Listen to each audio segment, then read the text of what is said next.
Good morning. Good morning, ma'am. How is life anyway? Is everything good? Yes. Yes. Yes, ma'am. Alhamdulillah. I'm good. Okay, in this opportunity, we are going to have a different activity than the previous one. So you have a break here, a national break in the previous week. So today is week 3.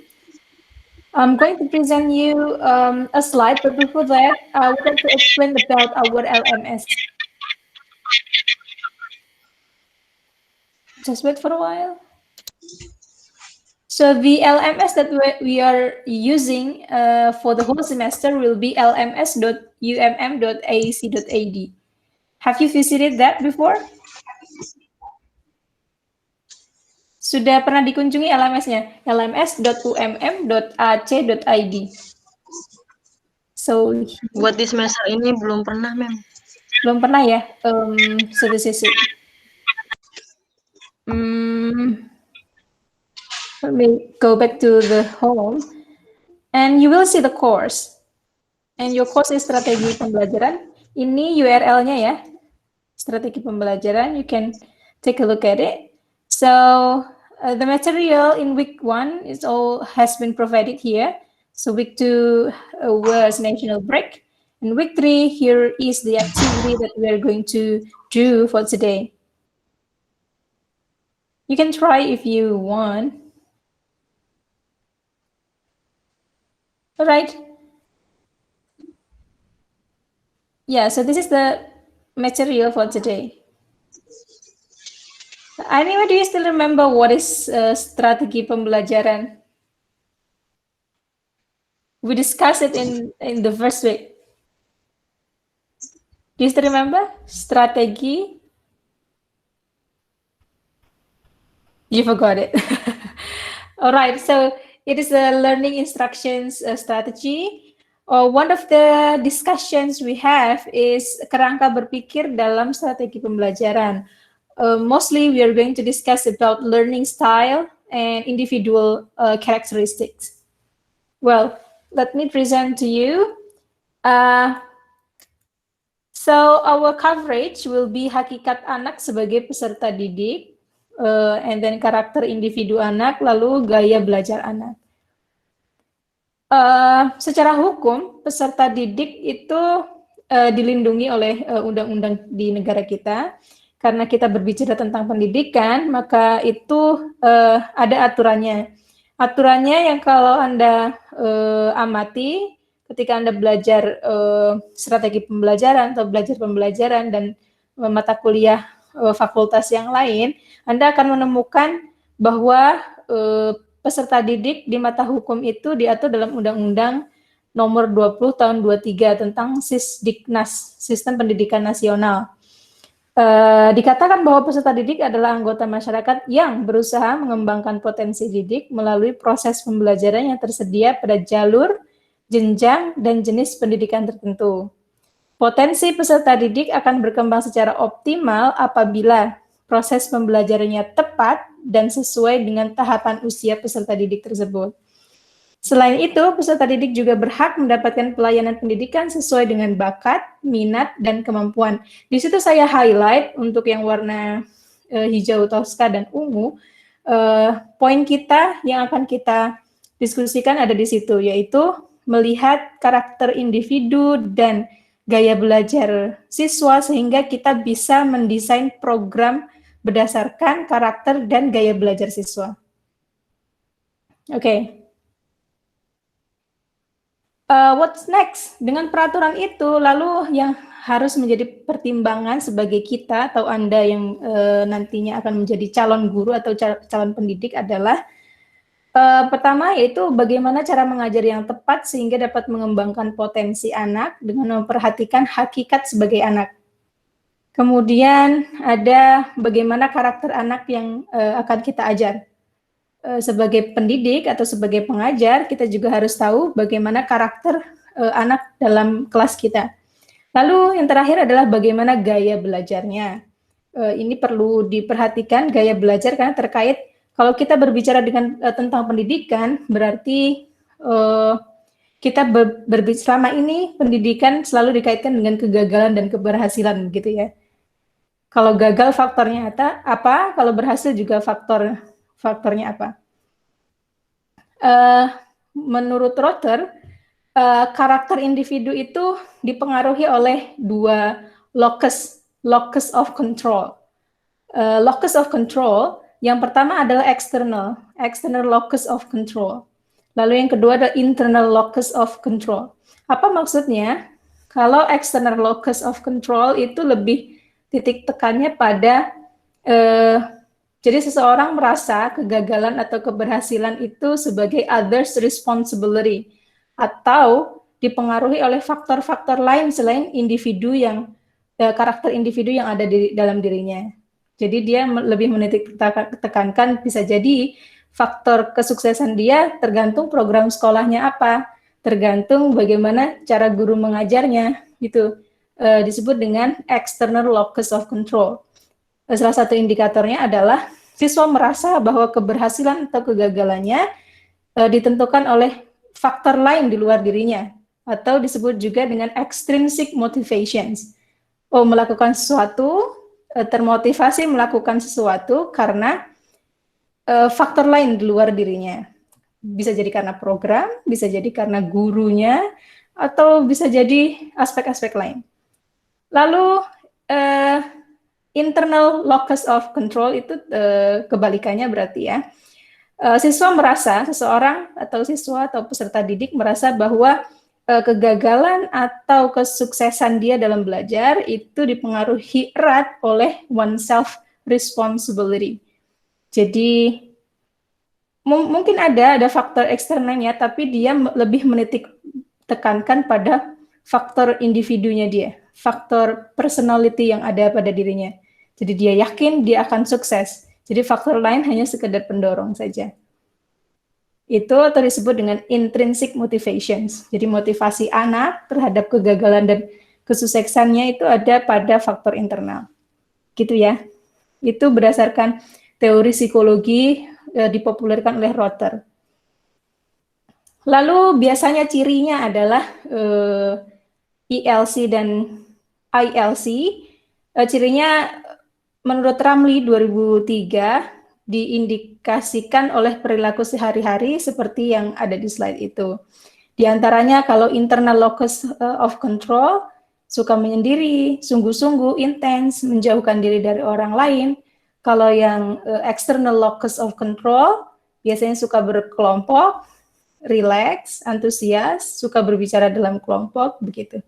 Jadi lengkapnya bisa diidentifikasi sendiri. Lalu tadi kita berbicara tentang karakter ya, karakter individu. Sekarang kalau kategori karakter, sekarang ada 4 kategori karakter. Untuk ILC ada 2, ILC-nya juga ada 2.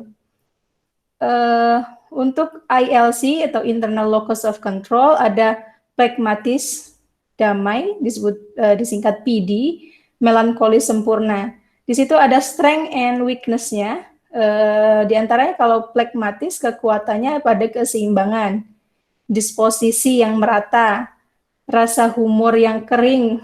Ada teman Anda mungkin suka melucu tapi melucunya agak kering begitu.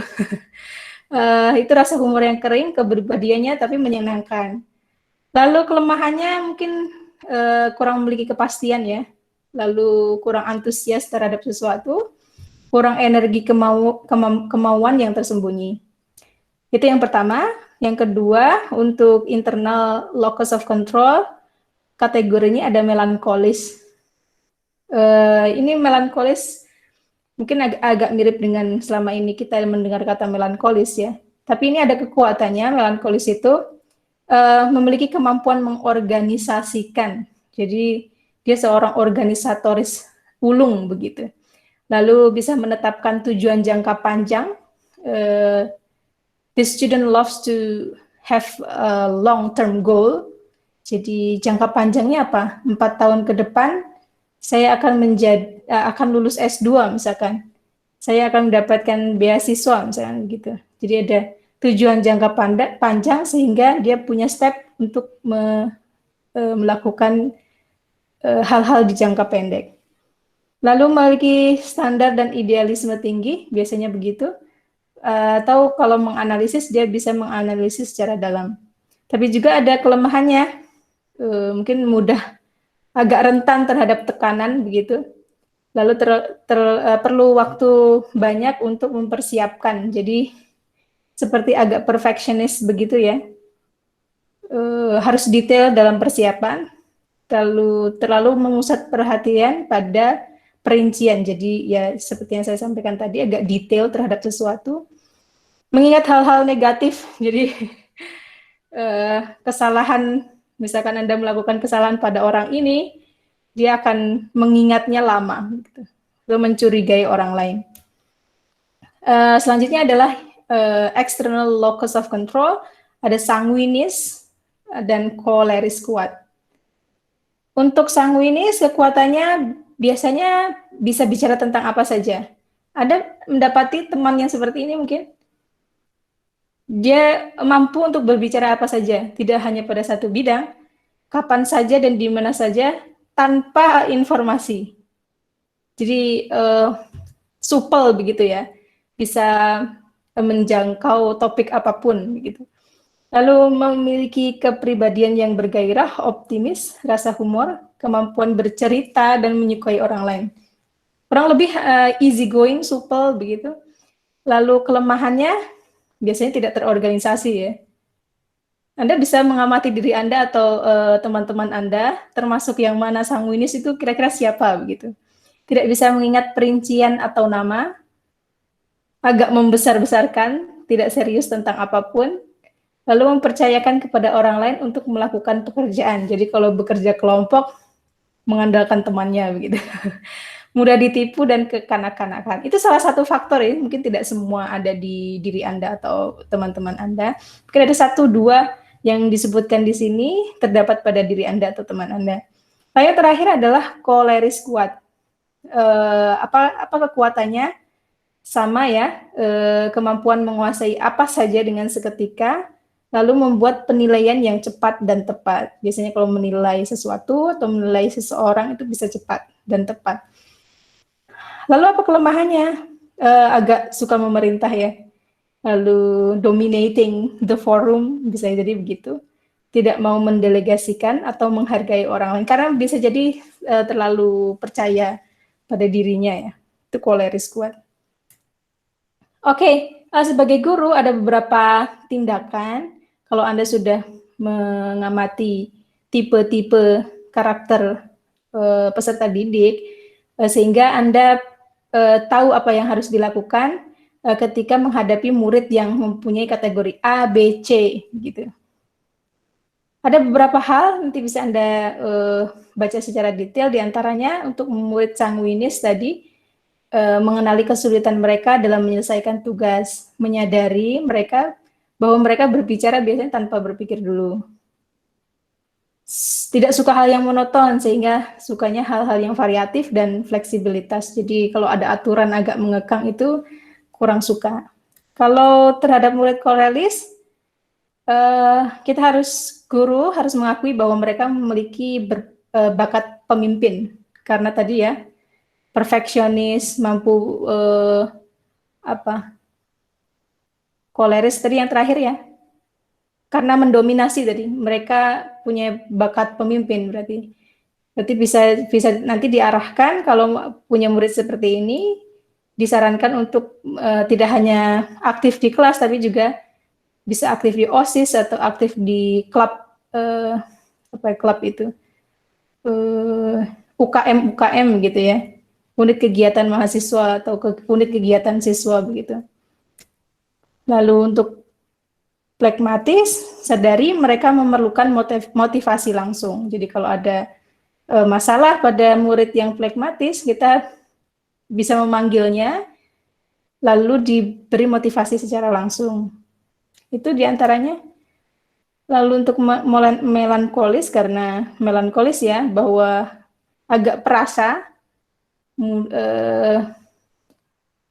agak mudah sakit hati begitu, jadi harus berbicaranya atau menasihati atau memotivasinya agak memiliki cara yang berbeda,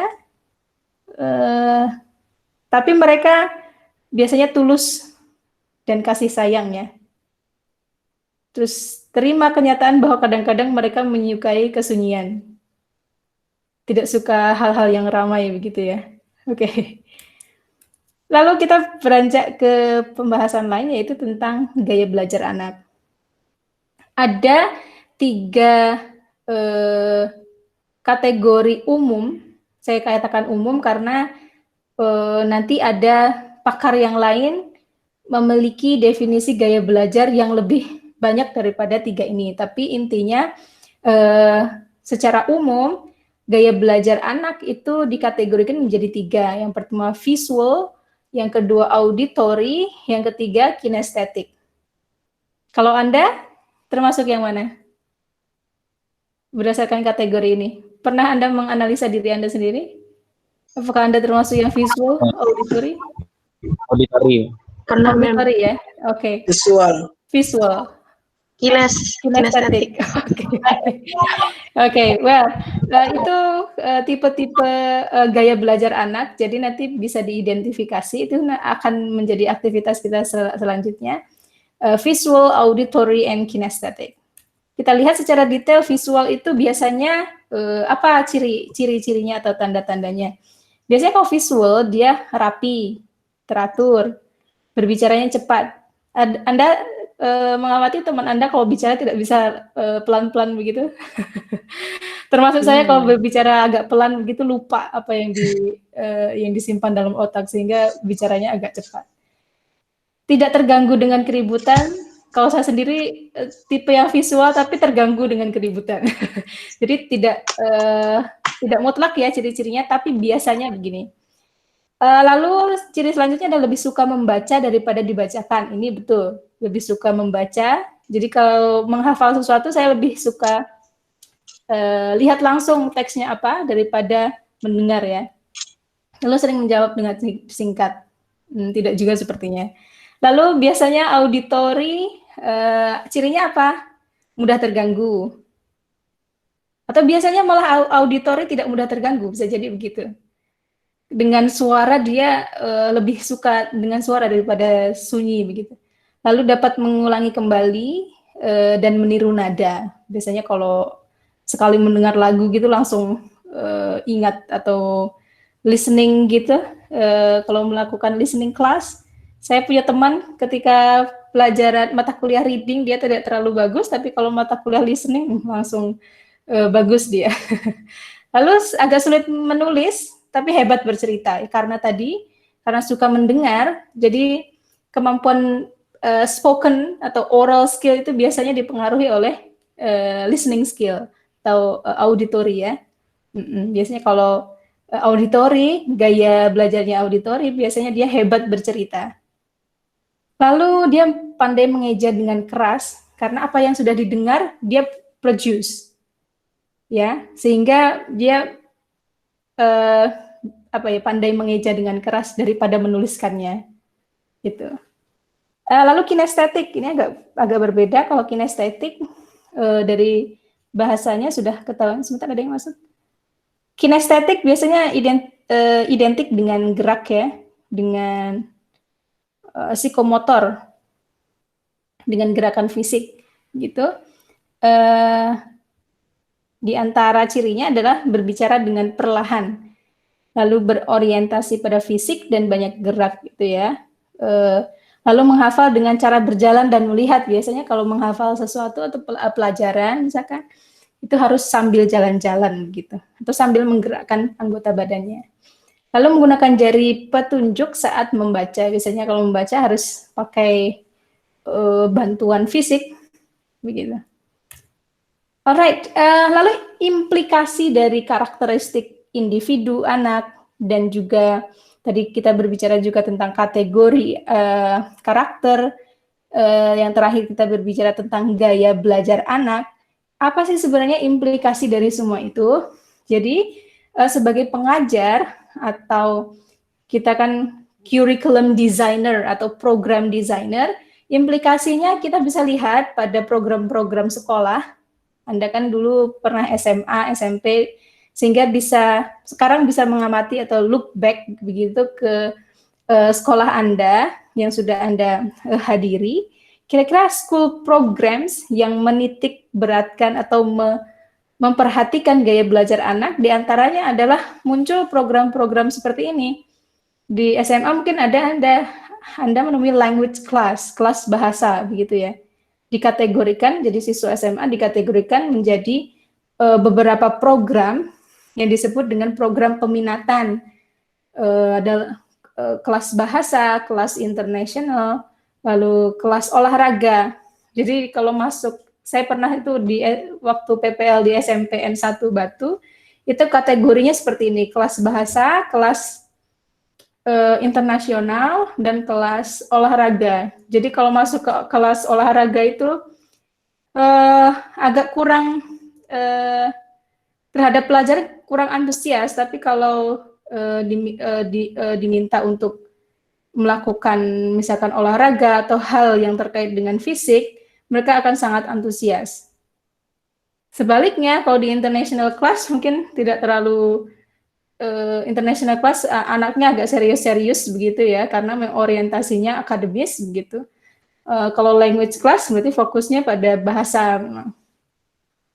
Others, kategori school program yang menitik beratkan pada gaya belajar dan karakteristik individu anak, diantaranya adalah pembagian yang sudah populer kita ketahui bersama, seperti science class, ada kelas IPA, ada social class, kelas IPS, dan kelas bahasa yang terakhir ya, gitu. So I think that's all kategorinya untuk materi kali ini. Selanjutnya, apa yang akan kita lakukan adalah Anda bisa ke LMS. Sebentar, before we proceed further, any questions from you guys? Tidak ada. So far, so good. Yes, okay. Ada 2 aktivitas yang akan kita lakukan setelah ini. Mau tanya, Mem. Ya, Mas Yusril. Untuk absennya gimana, Mem? Soalnya ini ada mahasiswa yang pindah kelas, Mem, dari kelas. Saya kira pertanyaannya akan terkait dengan materi yang disampaikan. Gampang itu presensi, Mas. Ya, nanti akan dibahas di akhir. Teman-teman akan menuju ke LMS setelah ini. Ini link synchronous meeting tadi ya. Ini materi, Anda jika ingin, if you want to refer back to the materials, you can just click this link. Lalu yang selanjutnya adalah identifikasi karakter dan gaya belajar. Ini Anda klik. Nah, ini platform yang digunakan adalah Padlet. Di sini sudah ada prompt questions dari saya, ditinjau dan dari kategori karakter individu dan gaya belajar, termasuk kategori manakah Anda. So please have a reflection, self-reflection to yourself. Anda termasuk kategori karakter individunya yang mana? Apakah sanguis, melankolis, koleris tadi ya? Dan buktikan salah satu cirinya. Jadi ada 2, yang pertama adalah kategori karakter individu, itu yang 4 tadi, yang sanguis, melankolis, koleris tadi. Lalu gaya belajar itu yang 3, visual, auditory, dan kinestetik. Anda termasuk yang mana?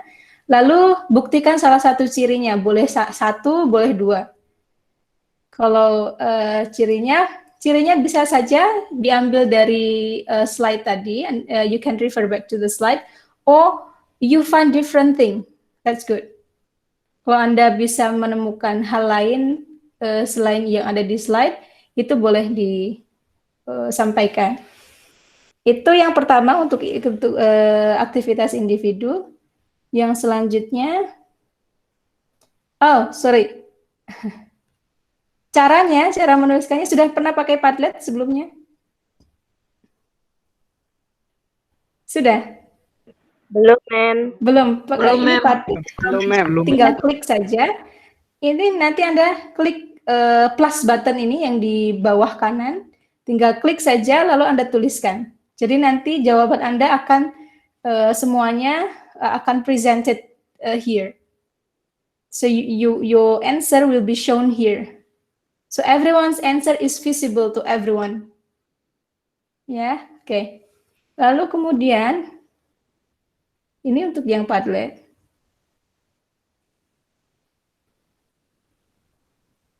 Oke. Selanjutnya adalah group work. Group work di sini adalah designing a school program. Nanti Anda download ya itu. Designing a school program. What do you have to do is that in a group consists of 4 students, you will design a program by referring to a literature. Jadi, Anda akan mencari literatur dulu tentang school program. You can find the source from Google Scholar and adapt it into your program to your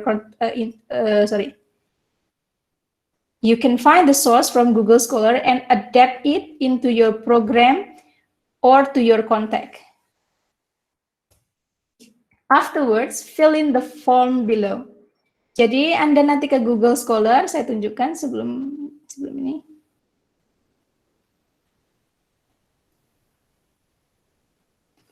Oke, Google Scholar. Misalkan tadi sudah saya search.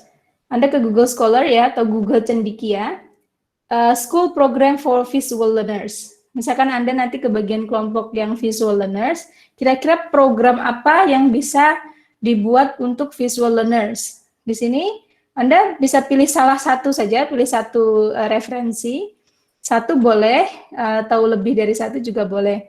Misalkan ini pre-writing task for auditory, visual, and kinesthetic learners. Bisa programnya program literasi, atau program membaca one day one page, misalkan begitu ya, didasari oleh literatur yang Anda baca. Nanti Anda adaptasikan ke konteks Anda. Misalkan mau membuat students learning style, misalkan yang visual, levelnya SD, program Anda apa? Misalkan 1 hari 1 halaman, misalkan begitu. Subjeknya apa?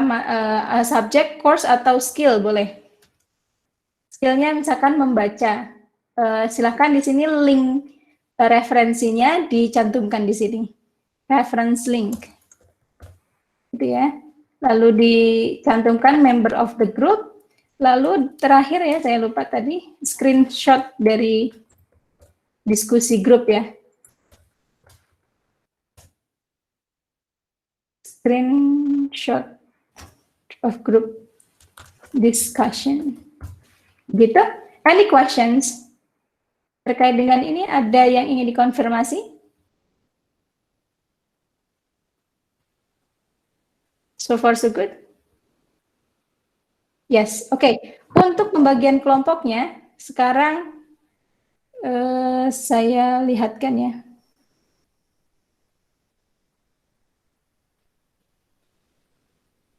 Di sini ada participants, tapi kelas kemarin saya di WA beberapa mahasiswa karena banyak pindahan. Yang pindahan apakah sudah masuk dalam LMS ini atau masih di LMS kelas sebelumnya? Di kelas sebelumnya. Masih belum kelas sebelumnya ya, oke. Berarti begini saja, saya bagi dulu teman-teman yang ada di sini ya. Satu kelompok 4 orang ya, berarti kelompok 1 nanti Mas Malik Fajar, Mbak Aura, Belinda, dan Chandra Yoga. Itu visual ya. Untuk Mbak Delanda, Dwiki Zaking, Efif Toharoh, dan Gilar, kelompok 2 berarti auditori, Iftikhar Mumtaz, Irfan Syah, Izzatul Maula, dan Kurnia Suciningrum, kelompok 3 kinestetik, Lisa Aprilia, Lia Novitasari, Margi Suryo Adi, Muhammad Davin, kelompok berapa? 4, visual, Muhammad Hilmi, Niken, Nizar, Ontang Buana, auditori. Oke. Sebentar. Recordingnya saya stop dulu.